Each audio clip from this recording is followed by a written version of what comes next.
बिल्कुल, देखिए एक नैरेटिव गढ़ने की कोशिश की जा रही है हर्षवर्धन जी, लेकिन दो लोकसभा चुनाव के लिहाज से ही आज हम इस कास्ट सेंसस को समझ रहे हैं, क्योंकि बिहार में वही चुनाव पहले होने हैं।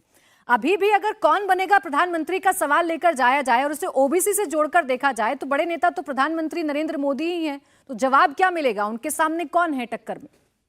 नहीं प्राची, मैं मतलब चाहूँगा कि जो राहुल गांधी जी का उनकी जो पोस्ट है वो बार बार देश के लोगों को पढ़ाई सुनाई जाए। वो कह रहे हैं कि बिहार की जातिगत जनगणना से पता चला है कि वहाँ OBC plus SC plus ST 84% है।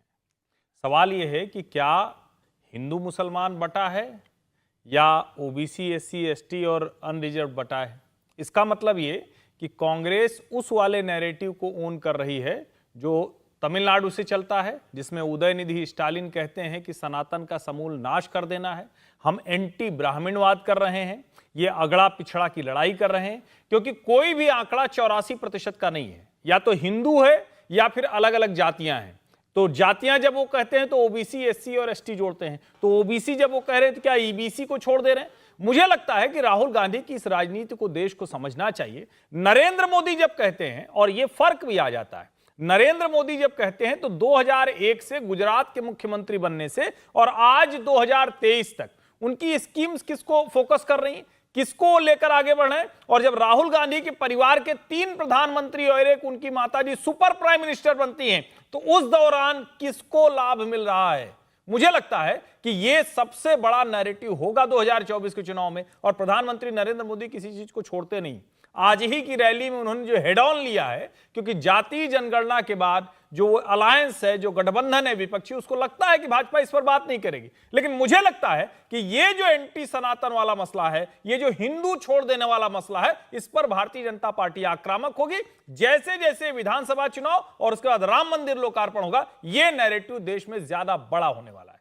तो ये जो कांग्रेस की तरफ से या विपक्षी दलों की तरफ से भावेश जी मुद्दे दिए गए, ये सबसे बड़े की पॉइंट बन सकते हैं क्या बीजेपी के लिहाज से, क्योंकि उन्हें अपने हिंदुत्व वाले एजेंडे को नहीं छोड़ना है अगर जातियों को काउंटर करना है तो।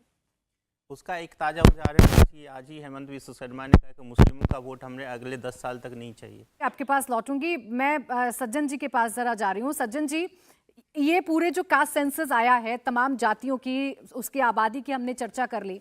आपके लिहाज से क्या सरप्राइजिंग पॉइंट रहा इस कास्ट सेंसस में? किसकी आबादी घटी, किसकी बढ़ी?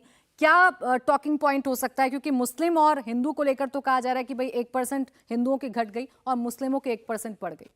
देखिए, इसमें एक चीज़ क्लियरली है कि सवर्णों की जो आबादी है लगभग 3% घटी है बिहार में। पुराना जो 1931 का सेंसस है 14 से ये 10-11% के बीच में है। मुसलमानों की 1% आबादी बढ़ गई है, 2011 के तुलना में भी बढ़ी है। उसके बाद से आप देखें तो यादव जो कम्युनिटी है उनकी भी थोड़ी सी ज़्यादा बढ़ी है। और ओवरऑल अगर आप देखें तो इसमें जो अति पिछड़े हैं, अत्यंत पिछड़े, जिन्हें अभी तक 32% माना जा रहा था, वो 36% निकल के आ रहे हैं।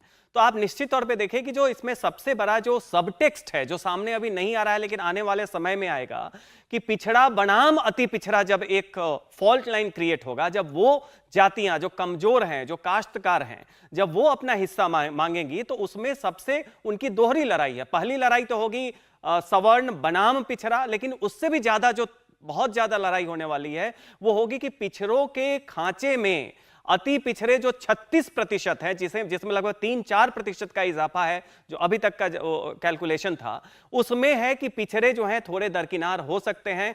अभी तक का जो रिकॉर्ड है, अनुभव में आप देखिए, नैरेटिव बनाना एक अलग बात है, लेकिन अनुभव में बीजेपी प्रतिनिधित्व में अति पिछड़ों की सबसे बड़ी पार्टी बिहार में है।